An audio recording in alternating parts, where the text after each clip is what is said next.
नमस्कार दोस्तों, ये साल बिहार में चुनावी साल है। वादे होंगे, नारे होंगे और होगा सत्ता को हासिल करने का संघर्ष। जब बिहार की बात होती है तो दो चेहरे आपकी आंखों के सामने हमेशा आते होंगे, एक नीतीश कुमार और दूसरा लालू प्रसाद यादव। लेकिन इस बार मामला थोड़ा बदला हुआ है। बहुत से चेहरे हैं, बहुत से किरदार हैं और एक ऐसा ही नाम है जिसने बिहार में हलचल पैदा कर रखी है, प्रशांत किशोर यानी पीके।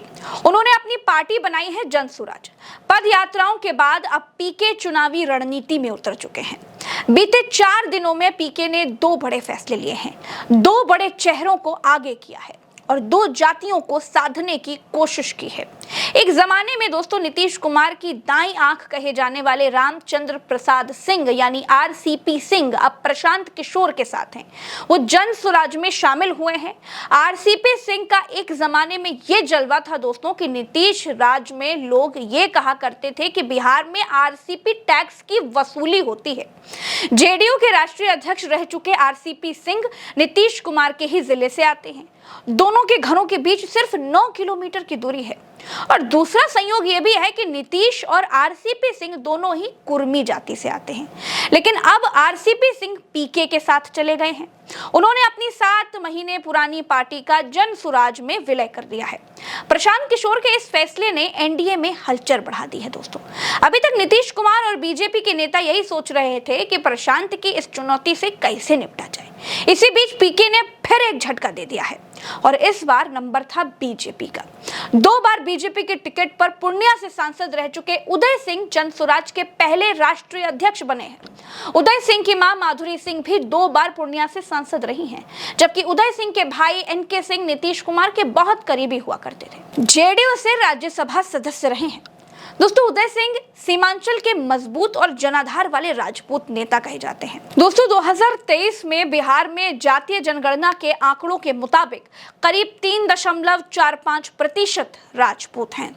राजपूतों को साधने के लिए ही प्रशांत किशोर ने उदय सिंह को कमान दी है, ताकि राजपूत वोटर्स के साथ साथ सामान्य वर्गों को भी अपने साथ लिया जा सके। अब उदय सिंह अध्यक्ष बने, राजपूत सधे। दूसरी ओर पीके ने आरसीपी सिंह को शामिल किया। आरसीपी सिंह कुर्मी जाति से आते हैं। बिहार में कुर्मी जाति करीब 2.87% है, यानी 3 के करीब। यानी इन दोनों नेताओं को आगे करके प्रशांत किशोर ने सीधे 6% वोटों का जुगाड़ कर लिया है। दोस्तों बिहार में बिना जातियों को साधे सत्ता को हासिल कर पाना किसी के लिए आसान नहीं है। नीतीश कुमार खुद कुर्मी जाति से आते हैं, ओबीसी समाज के बड़े नेता कहलाते हैं। लेकिन प्रशांत किशोर ने आरसीपी सिंह को अपने पाले में लाकर नीतीश कुमार की टेंशन जरूर बढ़ा दी है। दूसरी तरफ प्रशांत किशोर ने यह दावा भी कर दिया है कि नीतीश कुमार 2025 के बाद बिहार के मुख्यमंत्री नहीं रहेंगे। कोई भी सीएम बने लेकिन नीतीश कुमार सीएम नहीं बनेंगे। दोस्तों इस बात को थोड़ा और आसानी से भी समझ सकते हैं। जीतन राम मांझी ने कहा कि बिहार का सीएम कौन होगा ये अभी नहीं बल्कि चुनाव के बाद तय किया जाएगा। तो चिराग पासवान ने फिर से ये ऐलान किया कि वो बिहार आएंगे और अपनी मंशा उन्होंने बता ही दी है।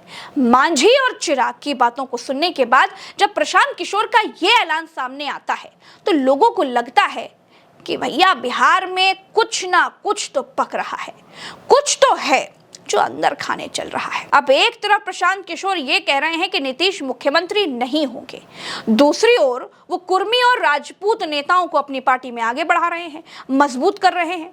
प्रशांत किशोर की पार्टी की जमानत जब्त होगी या पीके चौंका देंगे, अभी इस पर कुछ कहना बहुत जल्दबाजी कहलाई जाएगी। लेकिन एक संकेत जो बिल्कुल साफ दिखाई दे रहा है दोस्तों वो ये है कि पीके बीजेपी और जेडीयू की टेंशन जबरदस्त बढ़ाएंगे, क्योंकि पीके जिस वोट बैंक को टारगेट कर रहे हैं वो नीतीश कुमार और बीजेपी के साथ वाला वोट बैंक है।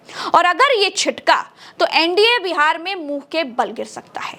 आज के इस वीडियो में मेरे साथ फिलहाल तो इतना ही। हम फिर मिलेंगे अगली वीडियो में। अपनी बात मुझसे कमेंट के जरिए शेयर कर सकते हैं। फिलहाल के लिए इतना ही। कमेंट करिए। नमस्कार। चैनल को सब्सक्राइब करिए।